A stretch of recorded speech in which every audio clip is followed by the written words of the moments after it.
just hate it when you're trying to watch My Digital Circus videos on YouTube and all you can find is videos of Pomni getting it eaten from the back? Happens all the time. Now, before you get any ideas, that's not an issue I face regularly, but if you are a person who enjoys My Digital Circus animations, it probably is. You may say, August, that example you gave was pretty specific, a little too specific for you to come up with on your own, and yeah. Sure is. Now, they say, when it rains, it pours. Unfortunately for me, I did not know that applied to finding porn channels on YouTube. Ever since I made that video on the whole transparent clothing cleaning shit, which, by the way, all of those videos where women have their full, entire, uncensored pussy stuck in the camera are still on YouTube, which I think is great. Ever since I've made that video, I've had a lot of people DM me different kinds of content similar to that are on YouTube, unrestricted, and thriving. Now, what we're looking at today is not as bad visually as the whole transparent cleaning stuff. It's not as graphic, you know, it's not to the point where you're actually just watching porn on YouTube. But honestly, I would say the implications of what we're talking about today might be a little worse. Today, unfortunately, against my better judgment, we are diving into the cesspool of the world of My Digital Circus porn on YouTube. What a terrible sentence, my God. What is also a terrible sentence is this little bitty, gentle, friendly reminder that tomorrow is the last day ever to purchase a limited edition August the Duck desk mat. Come tomorrow, July 6th, they will never be sold again. So if you want one, you've really got to act fast. There will not be another extension. There will not be any restocks. If you want one, the 6th is the last day you will ever be able to buy one. So don't wait too long. Now, if you don't know what My Digital Circus is, it's an animated show that,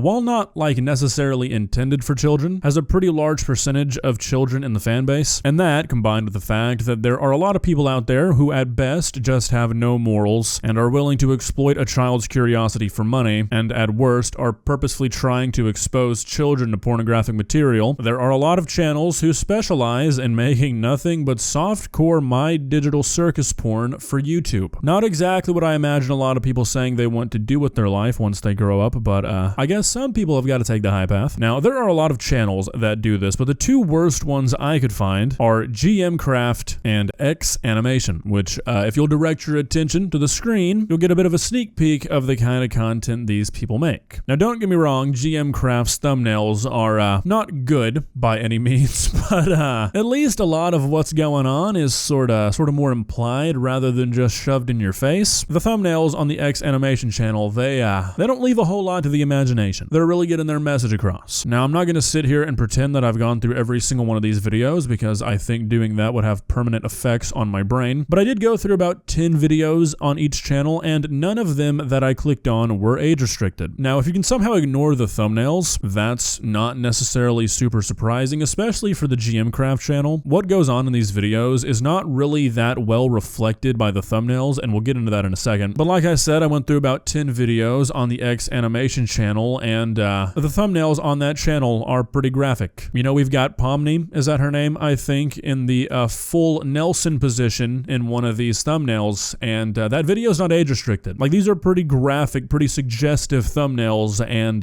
no restrictions seem to be in place. Now, we could go through some of these videos, and I'll probably show you like a minute or two of some of them, but really the most graphic parts of all of these videos are the thumbnails. And that's really what kind of makes this kind of content so gross, because it makes it very clear what the purpose of this kind of content is. For example, compare this to the transparent cleaning stuff. Obviously, there's a pretty big aspect of those kinds of videos where kids are seeing things they shouldn't, but to be honest, I don't think that's the intention of a lot of the people posting that kind of stuff. My best guess is that they're trying to get adults to see their content and buy their OnlyFans. Those channels are not really making money. Sure, they might not all be age restricted at first, but you can't post a bare pussy onto YouTube without getting restricted eventually. So those channels are not bringing in any money. All the videos are like 30 seconds to a minute long. They're just there to get people who can pay for their OnlyFans to go pay for their OnlyFans. This is a little different. Those videos have a lot of concerns when it comes to child safety, obviously, but I don't think they're specifically targeting kids. These videos are. They're taking something that is popular with a lot of children, they're making a very graphic, suggestive, sexual thumbnail, and then they're pairing that with a 20 or 30 minute long slop animation that's not nearly as suggestive as the thumbnail would make you think. Don't get me wrong, these animations are still things that children should not be watching, but they usually keep things kind of obscure enough that for a passing by parent, you can't really tell that they're doing anything but watching something that looks like it's made for children. Which, that whole issue of people making content that looks like it's for children. So unless they're looking super close, parents don't really see how bad the stuff that their kids are watching is. That's been a problem on YouTube forever, and why YouTube doesn't do something about these channels, I really don't understand. I mean, I know I've said this kind of thing so many times, but for a website that claims to be child safe and cares so much about child safety, you'd think it'd be a pretty fucking easy decision to say, hey, we're just not going to allow channels that turn children's cartoons into softcore porn. Seems like a pretty easy business decision, but what do I know? Anyways, the whole idea behind this kind of content is to target kids and exploit their curiosity about stuff like this, make them click on a video where they think they're going to get to see Pomni naked or something, and then make it a 30-minute long shitty animation that doesn't really show them anything, so your video doesn't get restricted or taken off of YouTube, but is fast-paced enough and brain-rotted enough to keep them sitting around for the 30 minutes because they don't want to skip ahead and risk missing out on seeing what they clicked on the video for. And by doing this, these channels have created money printers. Longer videos make more money, you can stuff more ads into them. A 30-minute long video is going to make like twice the amount of money that a 10-minute long video is going to make, especially if your entire audience is watching the video from start to finish because they want to get a glimpse of Pomni's pussy. Not only is that going to make you more money because the longer they sit there, the more ads they get, it's also increasing the average watch time of that video compared to other videos like it, so it gets pushed out in the algorithm more. All of these things sort of snowball onto one another to make these videos so successful, and it all stems from these people being willing to put this kind of content in front of children. And that's exactly their goal. The people who make these kinds of videos and run these kinds of channels are preying on children. No adult who wants to go watch My Digital Circus porn is looking for it on YouTube. We were all 10 years old once, and a lot of us probably looked at shit on YouTube or tried to find shit on YouTube that you really weren't supposed to be watching, and these people are taking advantage of that. Which, ironically enough, now that I really think about it, I feel like shit like this used to be a lot harder to find on YouTube. Maybe I was just a stupid kid and I didn't know what to search for, but I remember the only videos that I could ever find that I felt like I really shouldn't be watching were like conspiracy theorist videos of people saying that George Bush was a lizard, which I'm sure is partially due to the fact that back in the day, you really weren't making that much money on YouTube, if at all, so there likely really wasn't much of an incentive to try and make a content farm like this. However, you'd think that over a span of 15 years, that YouTube moderation would have gotten a lot better, not seemingly a whole lot worse. Now look, don't get me wrong, I'm not sitting here saying that YouTube needs to be this, like, paradise for children. I think that a lot of parents need to be more proactive in what their kids are watching on YouTube, and the whole, like, iPad kid epidemic is probably going to be the end of our civilization as we know it. And I think YouTube is at its best when creativity isn't stifled and censorship is at its lowest, but I don't think that mindset really applies to a 30-minute long slop animation with a thumbnail of Jax, which yes, I did have to Google his name, eating Pomni's pussy from the back. Obviously, things that are vulgar and things that are sexual are not off limits when it comes to creativity or content. However, when the content is solely directed at children, it should be. There is genuinely no reason or justification for this kind of content to exist on YouTube, other than it being easy money for the creators and Google. Personally, and you know, this might be a hot take, but I do not think that we should be harboring people on this website who are willing to not only exploit a child's curiosity, but also willingly expose them to sexual material just to make money. I know, crazy stance, but I'm gonna have to stick to it. And these two channels are really just a drop in the bucket. If you search up on YouTube My Digital Circus animation, or really just any animated series or game that's popular with kids right now, like 25 to 75% of the results are just gonna be softcore porn with extremely suggestive thumbnails. And really, I just can't understand what YouTube's justification for allowing this kind of shit on the platform is. What good does it do to allow children to be exposed to this kind of stuff on your platform? These are not videos that are explicit or graphic that are intended for adults that children might just happen upon. These are videos that are deceptively disguised as children's content so kids get curious and click on it, and once they're on it, parents can't really tell that they're watching something they shouldn't be. If you can defend that in any capacity, there is probably something wrong with you and you should explore that with a professional. Well guys, what do you think? Do you think that YouTube's ever gonna do anything about this kind of content? Personally, I don't really know. I feel like I've been talking about these sorts of content farms for the last couple of years. Usually I sort of get in these moods where I feel the need to talk about them like once a week, and then that lasts for like a month, and I realize YouTube's never gonna do anything, and I lose my motivation because I begin to feel like I'm wasting my breath. Again, I feel like I can only say this so many times before you guys get sick of hearing it, but I just don't really understand YouTube's like reasoning or thought process behind allowing this kind of stuff. It just seems like barring all of this kind of content and setting up some sort of filter for it would be relatively easy crazy for a company as big as YouTube, but